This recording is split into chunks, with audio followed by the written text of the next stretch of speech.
today on Divorce Court. You know, Joseph feels like he's really smart and he can get away with things, but he doesn't know, like, I'm 10 times smarter than you. So, you know, that's why I call him a lying Leo. She's spoiled. She has to have things her way. Joseph will not let our kids see their grandmother, and that's my mom. If my partner doesn't change, then we'll have to come up with a solution to do this apart. It's not good for him just to walk out every time me and him get into an argument. I had to make an ultimatum, either you do this inpatient program or, you know, I can get the kids back on my own and keep it moving. If it wasn't for him, we wouldn't be almost 6 months clean. I feel I can trust Janae. If I had to put it on a scale of 1 to 10, I'd say it's a 6. Divorce Court is now in session. Good day, ladies and gentlemen. I'm here today with Janae Mixon and Joseph Brown. The two of you have been together for 2.5 years. You have been engaged for the last year. You love each other, but you're not quite sure you can get it to work out. That's why you came to see me. You brought your marriage license, and you've given me permission to tear it up should I think your union is ill-advised. You've also filled out my compatibility test, and we will get to that momentarily. Before any of that occurs, Ms. Mixon, I'm going to start with you. Why don't you tell me a little bit about you and why you are concerned about the viability of this relationship? Well, Judge, my mom had me when she was 17. Then she had me when she was 18. Mm-hmm.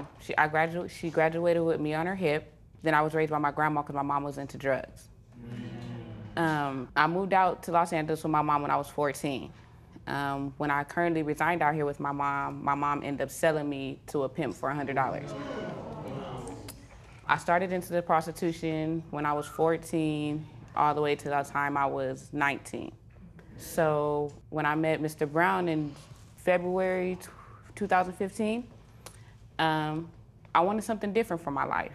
You know, I didn't want to do the prostitution anymore. I really wanted something really different. We met through a mutual friend, through social media. You know, we were talking. We were really good friends. He asked me, can we start talking? I said yes. Every Friday, he would send edible arrangements for me and my daughter. Sending money out here to make sure we were okay. Well done, Mr. Brown. Well done. First of all, Ms. Mixon, before you say anything else, I am so glad you're here and standing and straight and tall and getting this. I'm just so proud of you. You had every opportunity in the world to fall down and stay down, but you didn't. And I'm just impressed and happy to see you. I just want to let you know. Thank you.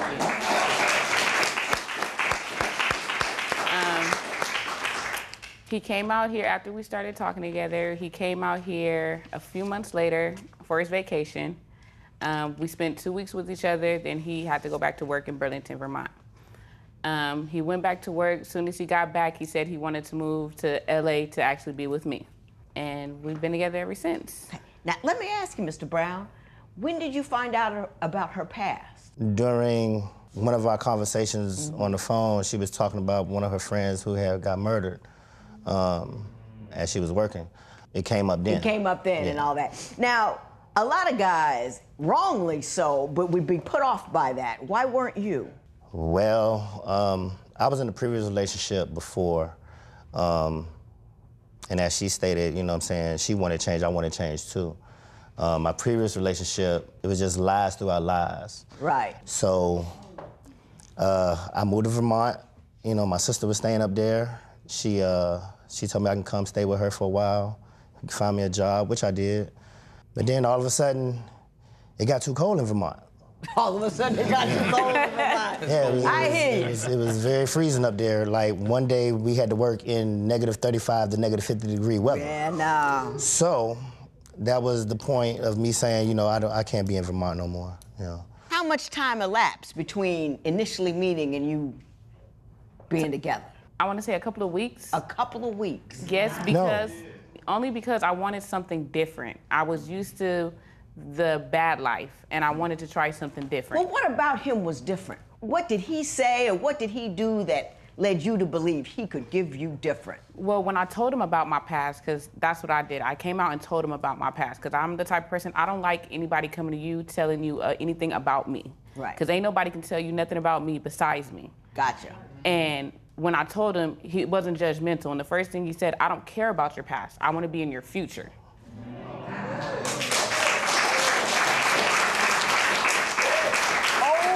Mr. Brown, you're looking so good over there. I don't even know what to tell you. Thank you. I'm surprised it's not just sparkling on that side of the room. You know that? Not that you're not a reason to sparkle for, but you're looking good with it. Why are we here today? So far, I'm ready to be invited to the wedding. What's the problem? You know, it's a couple of problems in our relationship that, you know, we feel like we need to work out. For one, it's this one female I call East Coast Girl. He cannot let go of East Coast Girl for nothing. We have a 1-year-old son together. And every time she phone, talk, anything, it's how is our son or how is my son? You didn't spend 14 hours in labor birthing that boy. Now, hang on a second. At any point in time, are you aware that Mr. Brown and East Coast Girl had a sexual relationship? He told me he hasn't, but I don't believe that. Because there is more than numerous occasions behind that. When I'm 6 months pregnant with our son, he's at work, he comes home, something tells me to get his phone. I get his phone, it's a lingerie picture of East Coast Girl.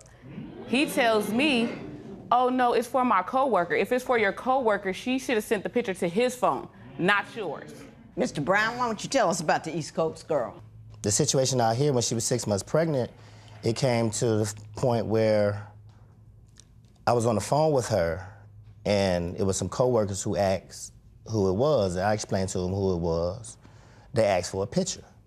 So I asked her, would they send a picture? Would she send a picture? She sent the picture, but she didn't have their numbers to send the picture to. So she sent the picture to you? She sent the picture to me. I'm the type of person, I don't have nothing to hide, so That's a show and delete situation, if you ask. Exactly, but Thank it's a you. show and delete situation, but I'm the type of person, I don't have nothing to hide, so why delete something if I'm not doing nothing with her? Right, You know what I'm saying? right. I don't have nothing to hide. I'm not about to... Is that the most incriminating thing that happened with Oh, East no. Coast Girl? No. We're going to take a second. I'm going to give you an opportunity, and then you're going to tell me what the most outrageous East Coast Girl story you got. I go in his phone. He's telling her, oh, I don't think this baby is mine. I have to wait till this baby is born. You know, I got his phone in his face like, you don't think whose child is yours? Mr. Brown, your version of those events.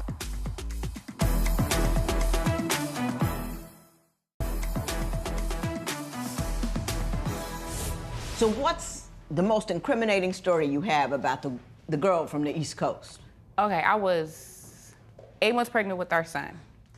He's sleeping in the bed. I say it's around 6 o'clock in the morning. Once again, something tells me a woman's intermission. I get his phone. I go in his phone. He's telling her, oh, I don't think this baby is mine. I have to wait till this baby is born. So you know what I do? I go over there, wake him up. Excuse me. Hello, can you wake up? You know, I got his phone in his face like, you don't think whose child is yours? Oh, what are you talking about? Whoop. So I showed him. He tried to take it. No, don't take the phone. He's like, oh, well, you know, I just told her that because me and you got into an argument and I didn't want her to know the truth, so you rather lie to her and tell her that you think that our son is not yours. So what I did, I said, okay, since you want to lie, no, you are not allowed in no delivery room. No, you are not allowed to sign no birth certificate. No, you are not allowed to cut no umbilical cord until I get a DNA test. No, he didn't want to do it. Okay, you won't be in you won't be in the delivery room. Mr. Brown, your version of those events. When the conversation was given, like I said earlier, it was a relationship in the past that I went through for years of just lies. Right. Because of the lies came from her lying about being pregnant. All right. So I didn't know what to believe when, you know what I'm saying, she told me she was pregnant, this, that, and the other, you know. So I went ahead and thought what I wanted to think. You know what I'm saying? I didn't know what was true, what was not true. I don't know if she was lying to me, if she wasn't. You know? So how did the East Coast Girl get involved in your consternation over as to whether or not that baby was yours? Just somebody that, you know, I confided in, you know. It was like we're somebody to talk to. You Right. know? It wasn't like I could, it was... Can I give you my little 10 cents on free radical women? Mm-hmm. A free radical is a kind of atom that has an extra electron out there and it goes attaching itself to things and people. But when you get into the habit of talking to a woman about how your relationship isn't working, opportunities pop up in their head. And you may not be getting the best advice because there's always an opportunity that maybe you and she. You know what I'm saying? It's not good business. It's not good practice. Doesn't make her a bad person, but it's not a smart decision on your part to talk with free radical women. What do you think is the major impediment to you two just waltzing down the aisle together? She has friends as well. As one of them, he feels as if he can still say and do what he feels like he should do. What kind of things is he saying and doing that you object to? We should be together. You should have my child. You should leave him, come up here and be with me, you know. Ms. Mixon, is that accurate? Yes, that is accurate, Judge, but I tell this man all the time, I am with somebody. I do not want you. I have never been in a relationship with this man. We have never touched, kissed, nothing. It's called a fatal attraction. He likes me. I do not like him. Do you entertain any conversations with him? Yeah, I do. Because simple fact, how I am, yes. If he's going to entertain East Coast girl, I might as well entertain him. Let me tell you something. First of all, that is a very new age response to problems. Instead of just dealing with the problem in between, I'm going to go out. He's doing something. He could be doing something wrong, so I'm going to do something just as wrong. That's a recipe for disaster. That's number one, too. If he's a little junior stalker, you don't talk to him at all. It encourages them. He's a free radical. He'll attach to you if he gets the opportunity to do so. And especially if he doesn't know what the boundaries are, one day you're gonna look up, he's leering in your window or something. You don't want that happening. All I'm saying is, that's a very dangerous game of tit for tat that you don't wanna get involved in. And now that we've talked about this, we're gonna move on to your professions of love, your compatibility tests, and other things that may be amiss. Janae and Joseph, I wanted to have an opportunity to speak with you in chambers because I wanted you to know how special I think you are as a couple. I want you to know how special I think you are as a woman. And I hope you understand that I don't impress easy and I don't impress often, but I am impressed by you. The one last thing, and this has to do with free radicals, you said, and I believe, Mr. Brown, you admit that East Coast girl was calling the two of your babies hers. Yes. What did you do about that, Mr. Brown? I set the record straight. You know, you shouldn't. She feels some type of way about you calling our son yours. So Why did she do that? Can I ask? I guess it's. I don't know. Let me tell you. Let me tell you why she's doing it. She's claiming ownership of you. Just your friend, no, but she's claiming some kind of ownership of you by insinuating herself into that one special thing you have with another woman. She's insinuating herself into that. There are things going on in the back of her mind that she has not expressed to you. You know what I'm saying? Have you cut her loose? Yes, ma'am. No, Your Honor. We just had a newborn recently. She'll be 2 months on the 26th. She was born 6 weeks early. You know, it was between me and his drugs addiction for marijuana and cocaine. But as of today, you know, we'll be 6 months clean next month on the 27th. Yes.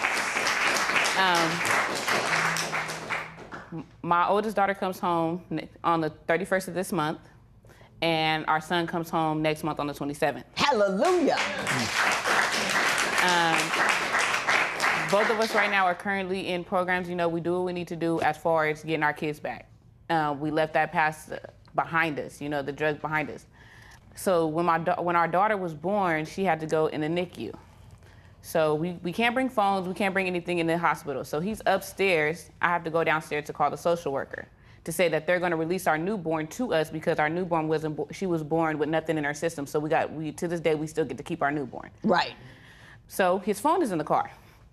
I go through his phone once again. June 3rd, he sits up in here and inboxes her and says, oh yeah, he says, oh, you're not talking to me anymore? She said, what are you talking about? He was just like, oh, well, we just had little man's birthday. Oh, how is my son? Oh, he got me tired, ran around at his birthday party. But before that, he just told me that he texted her and told her, oh, well, since you can't respect me and Janae's relationship, there's no reason for me and you to talk. Oh, I'm just going to sit here and block you. And he called me and told me he said that. But you're still inboxing her. You're still talking to her. I want to stop, and I want to talk to the two of you, because I like me some Mixon Brown. I really do. It's like a country. We're going to build us a new, separate country, the country of Mixon Brown. You the king, you the empress. And we're going to talk about how you can build your kingdom and your empire without some free radical concerns. So I'm going to adjourn this court, and we're going to reconvene in my chambers.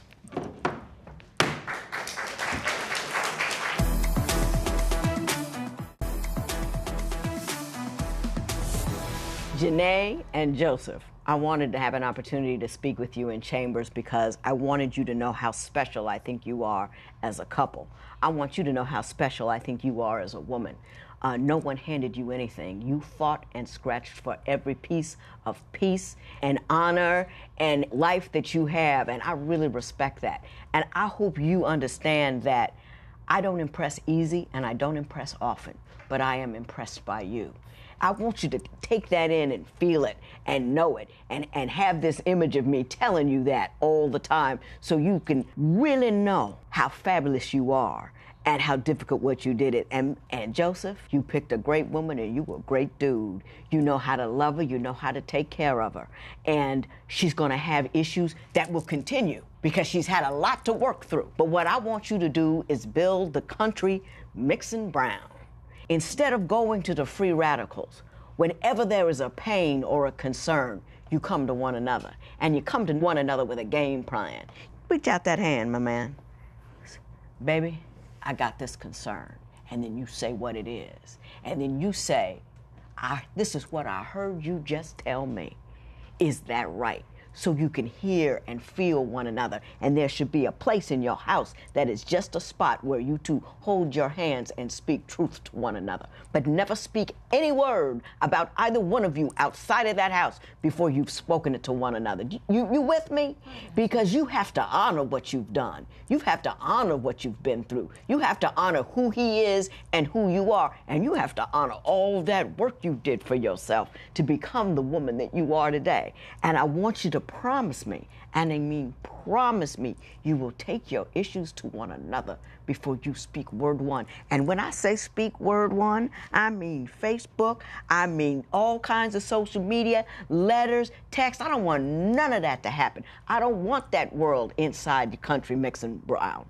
That's your country. I think the world is yours. I think your children are lucky. I think you're lucky to have one another, and I want you to believe that and remember that. And I just wanted you to know how much I honor who you are and what you've done, and I think you should get married. Don't have a big wedding, have a small one. Only 4 people showed up at mine. Had that brother 30 years.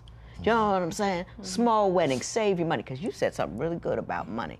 It said I was sending her money so we would have something to start our life off with. Yeah. I like it. No fingernails, nothing. You with me? Yep. God bless you both. You're fantastic. I just love you. Thank you. I wish you the best, and I want pictures of the wedding. Thank you, Andy.